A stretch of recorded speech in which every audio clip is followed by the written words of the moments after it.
the people that it really matters for, I think the most, that are really heavily affected right now are actually the pre-med students. Yeah, Right? Because, you know, everyone's on Facebook Those saying it poor would suck to be a guys. pre-med this Oh, year. gosh. Honestly, because it's like you're already so stressed, and there's been people that have been preparing since before they were even first year. Like they've been preparing Before their they were year, even born. and then now parents it's were like, preparing. oh, but actually, we're gonna change it. It's like everything you thought you knew. Yeah, it is, you know, objectively worse. So like, here's the thing is that, okay, pre-med this year is harder in a way, but in a way it's actually not harder. So the way that it's not harder is in that the amount of content is a lot less than it has been in previous years. So like, if you look at 10 years ago, the amount of actual content that's covered in pre-med now is like, maybe it might legitimately be like half of what used to be covered. So the amount of content has reduced by a lot. However, the most important aspect of pre-med or getting into medicine has never been the amount of content. It's been stress.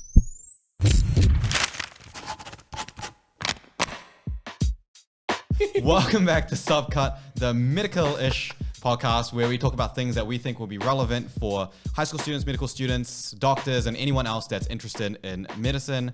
My name is Justin Sung. I used to be a doctor. I'm Emma. I'm a third-year physiotherapist student. And I'm Neil. I'm a fourth-year medical student. Topic of the day is going to be the topic of the whole world recently, every day, is COVID. But we'll talk a little bit about our experience through COVID and what that was like. And from me, because I wasn't really in clinical settings anymore, I'll talk about what students have been, their cumulative experiences seem to have been. So, Neil, you want to start off with your... Sure. Yeah, well, like, I'd say from my perspective as a fourth year specifically, we were all waiting on the emails and stuff as everything was getting ramped up by all those, announcements that were happening across those really momentous weeks. And we ultimately were told that we're not going to be spending any time in the hospital anymore. And after like a 3 weeks total since the start of the year, being told to go back home for another indefinite period of time, I was like, great. Like there's nothing else there. This is a big deal, right? Because if you don't know, the way that medical training works is that from fourth year onwards, you are full-time in hospital. And we talked about this before, is that your learning happens clinically, right? And so for you to have your majority of where the clinical learning is meant, and this is where you really learn most of your real world sort of career-based skills you learn in fourth, fifth, and sixth year. To be told that you don't go to hospital, that's just like a really huge, it's like a big change. Yeah. And like that itself, to summarize everything, you can't replace the clinical experience in any other way.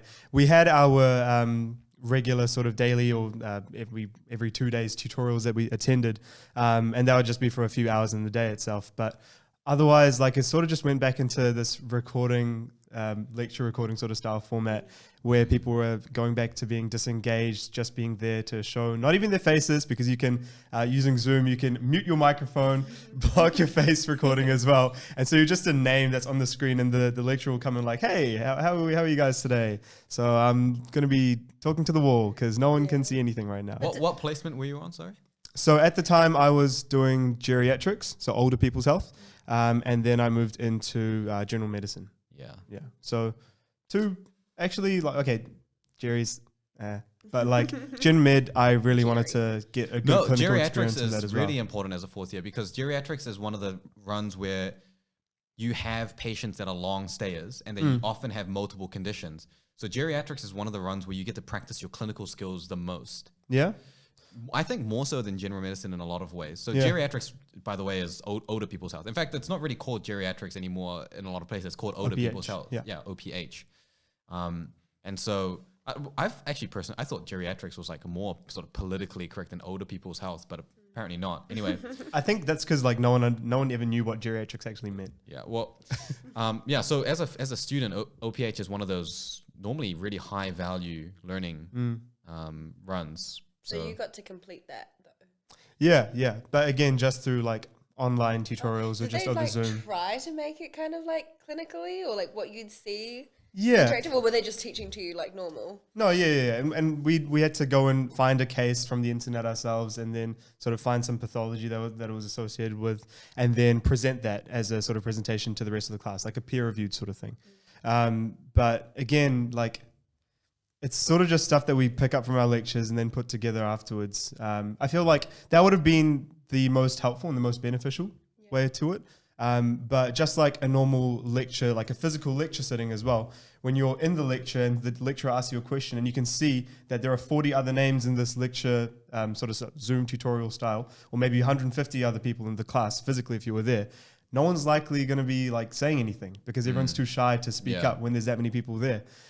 So it ultimately sort of just went into these chat notifications sort of things, and it ended up being the same few people that were being included in the chat or contributing, and it just turned into a way, okay, like my face is there now on the screen, but I'm going to be doing something else on my laptop, and I'm not going to really pay attention. I'm not saying everyone was like that. I had my moments where I was like that, and my moments where I definitely wasn't like that as well, because especially if you're just at home, and it's like there's a lot that comes with getting into the clothing and then going to even just the routine of it, and if you're at home in your bed or whatever and you're just like in your pajamas, it's just not a conducive. How do you feel like you got decent learning regardless, or average at best? I suppose the fact that we have extended years, and the fact that I'll be doing my 4-week or 2-week stint of Jerry's at the end of the year, so we're having an extended year with that, probably means that I didn't get the full rundown. And like I said, the clinical experience isn't replaceable. Oh, so they're extending your degree by how long? Like I think by about a month or so, Ooh. What was everyone's reaction to that? Were they like, I understand it, or were they like, what the heck? Like, I think there are particular runs and duration of runs like anesthetics or emergency medicine, which are only 1 to 2 weeks, and you can't cut those ones down any smaller.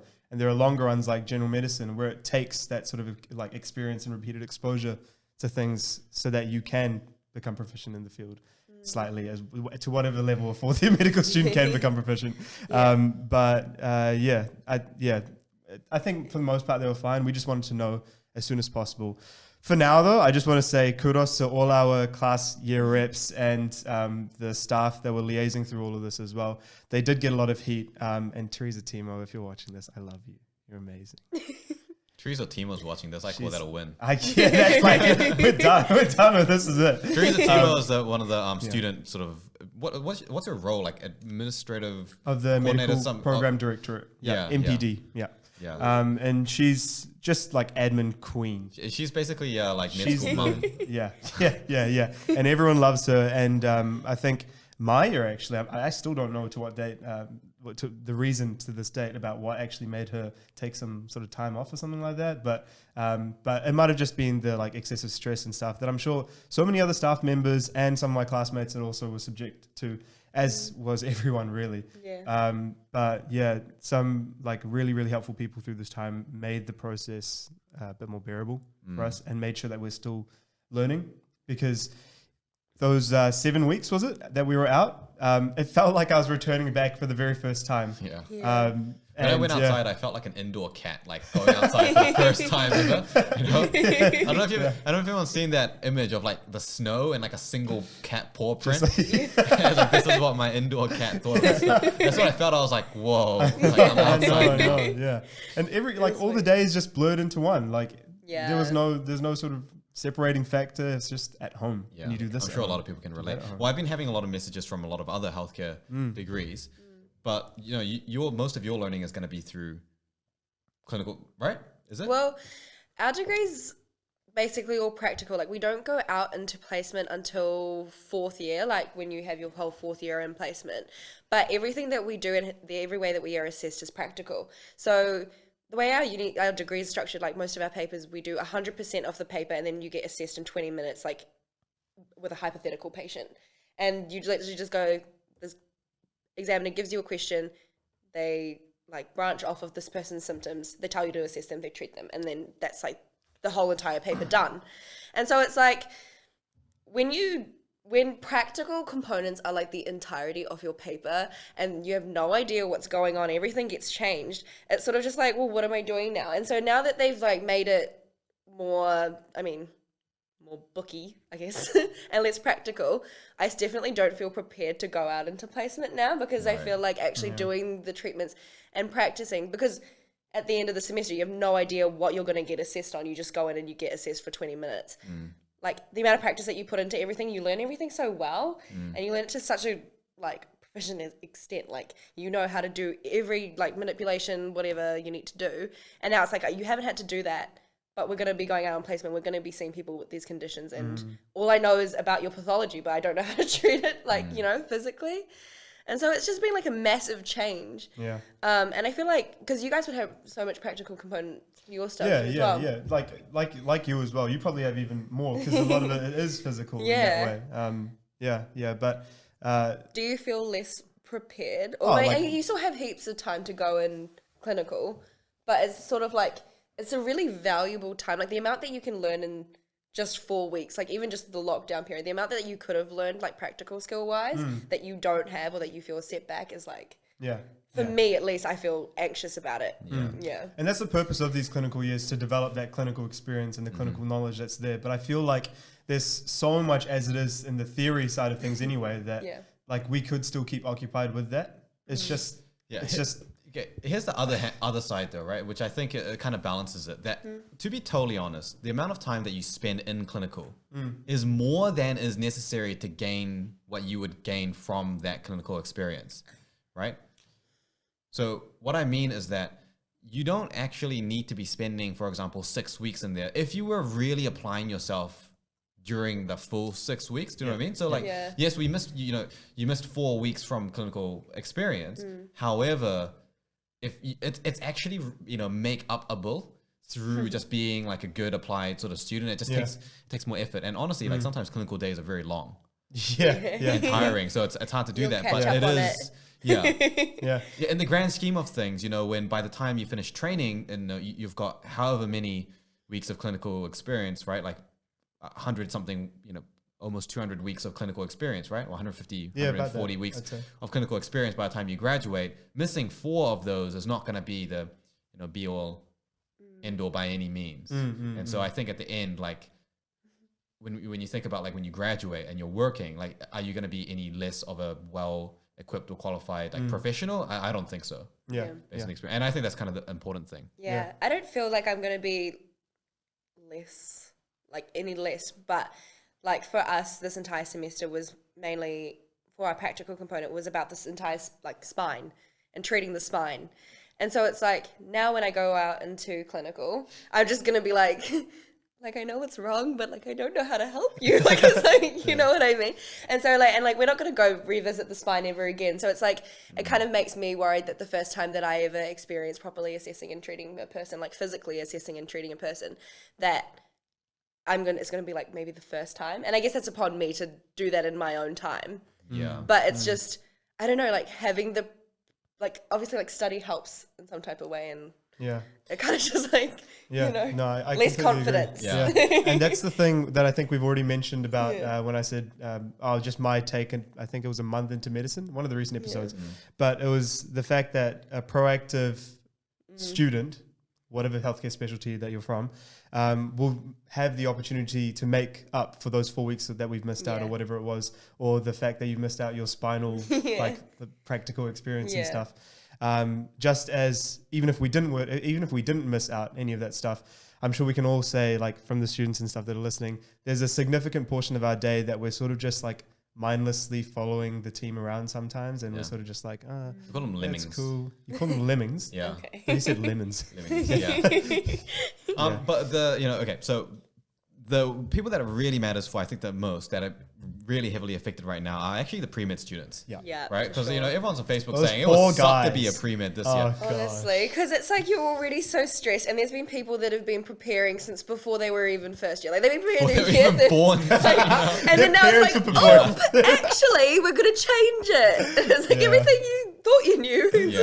It is, objectively worse. So like, here's the thing is that, okay, PreMed this year is harder in a way, but in a way it's actually not harder. So the way that it's not harder is in that the amount of content is a lot less than it has been in previous years. So like if you look at 10 years ago, the amount of actual content that's covered in PreMed now is like, maybe it might legitimately be like half of what used to be covered. So the amount of content has reduced by a lot. However, the most important aspect of PreMed or getting into medicine has never been the amount of content. It's been stress. And stress is a thing that has affected would more agree. people, and it affects them in more significant ways, and it undermines the amount of work that they're doing and how good that work is. So in a way, because the stress is increased and there's so much more to think about, the most important thing, the thing that held back the most people, the biggest limitation, has just become even bigger. So I think that a lot of the people, and people continue to message me, if not multiple times a day, at least once a day, about this sort of thing. They're pre-med students and they're just stressed out to hell and they don't know what to do. Is that also because, like, I guess when your GPA has to be so high, most people are getting like A's or A pluses, and that's like a defining factor. But now everyone's got the grade bump. So is that kind of like a thing as well? Like everyone's getting A pluses That's now? an additional thing. But so like, you know, even before all of this, the most important thing about getting into medical school, the most important factors were, right, you can manage your stress, you can manage your time and be self-driven and be kind of like an active person that takes ownership of yourself and know how to do that. And then you have good studying habits and good studying skills. That was always the, you know, like trifecta. You need those things in that order because they're rate limiting in that order as well.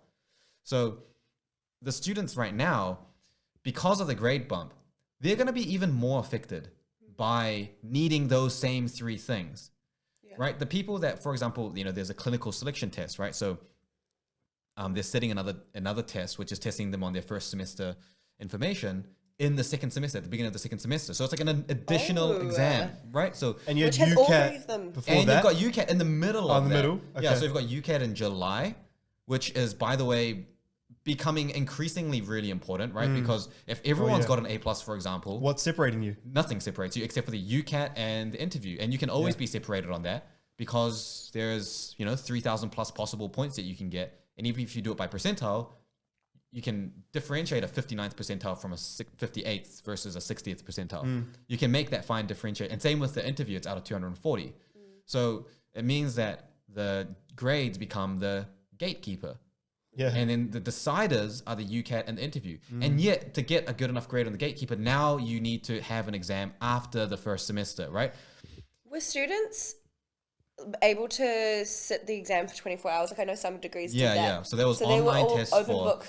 open book, 24 hour. And I guess because we're going to go back in second semester, those students that didn't actually learn the content in the first semester are are going to they're gonna be screwed. Yeah. Exactly. Frick! They would have thought Exactly. it was so good until the CSD announcement. Well, you know, they wouldn't have thought that if they tuned into the 2 live streams that I held, Okay, cool. Plug. explicitly telling them, do not, you know, fall into that trap. Learn your stuff deeply, because if the university makes changes, they will make changes to make it as fair as possible. And Yeah. there you go. And so, On top of mid-sci. so it's like if you're I'm getting stressed. falling behind by like a week, you know, already it's kind of like but if you prepare for an entire test worth of information or an entire exam's worth of information, and now you know that you understudied 2-3 weeks of information, when are you going to catch up on that? During the inter-semester break? Well, that's rest time taken away that you probably needed, and that's UCAT time taken away that you definitely would have needed. And probably if you're a good interview preparation student, or just a good interviewee, That's when you're that's starting when to you start start. Yeah. thinking about it as well. So there's a lot of detriments to people that there are significantly more detriments to people that were lazier, that weren't as self-driven, or people that didn't have as good stress management or didn't have good study skills. These people are even more affected. Now, like a lot of my students who are better at those things, they actually are finding that this period has been advantageous for them because they've been able to pull ahead past the crowd a lot more. Do you think there'll be a way that the medical school like facilitates those that had extra barriers added? So, for example, having to like work more because, for example, like a parent has lost their job or Exactly, something. Like, yeah. will they facilitate that? Do you Well, think? that's the thing, is that I don't know, and that's the thing that I'm more worried about. Okay, look, Yeah. if you were a fine student, you didn't have anything to worry about, and you were just honestly just a lazy shit, okay? And it's like, Because see we're out ya. there. You know, and We are out there. and despite me having 2 live streams where I told you Did exactly, not attend. this is my recommendation. That's plug number 2. There'll be more coming. If you just mismanaged yourself, well, look, that honestly, that's your fault. It's just your fault. And yes, it's unfortunate that it happened, but it happened to everyone, right? And at the end of the day, if your priorities weren't right, then that's going to be the issue. But the real issue is that the people that didn't have a choice, Yeah. people that had to pick up another job. I've got students that had to pick up another job. I've had students that have actually pulled out of the year because they weren't able to, you know, so I think what's going to happen is that this year, the disparity gap of people that enter into medical school is going to increase. And the students that I work with in high school, you know, they're in, you know, health science academies or whatever, trying to get into medical school. What are they going to do? Right? Because now they're like not even sitting externals. They don't, you know, what's going to happen with the university entrance? So there's a lot of issues in that space. So I think definitely, even from hearing our perspectives, COVID's affected everyone in different ways, and there'll be people that have affected even more far beyond this, and people who maybe even benefited from COVID being able to chill at home. But overall, just hope everyone's doing the best they can during a really tricky and really unexpected situation. Yeah. And, you know, figure out what you can and can't take control of, what you can and can't influence and change, and just focus in on what you can do at least. And it takes a little bit of mental exercise to, you know, just not worry about all the other stuff. But I mean, everyone has been affected. Yeah.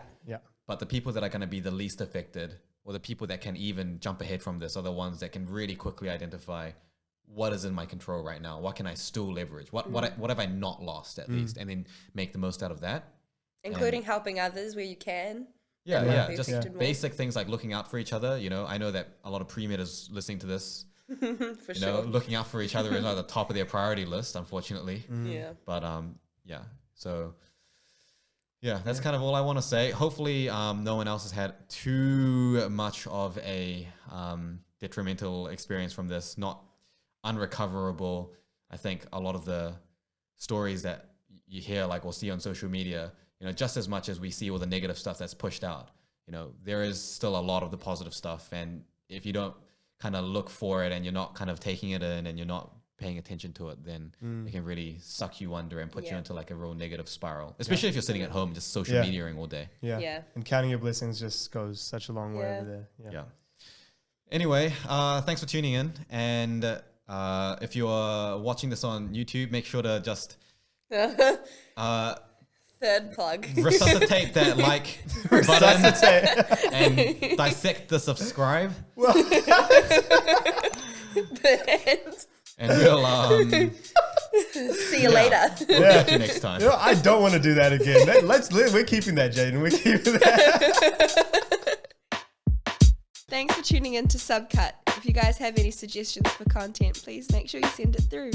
You can get in touch and follow us on Facebook, Instagram, and YouTube, or find us on our website at jttmed.com/subcut. Subcut is a podcast brought to you by JTT. If you or anyone you know is interested in a career in medicine, make sure to get in touch and check us out at jttmed.com.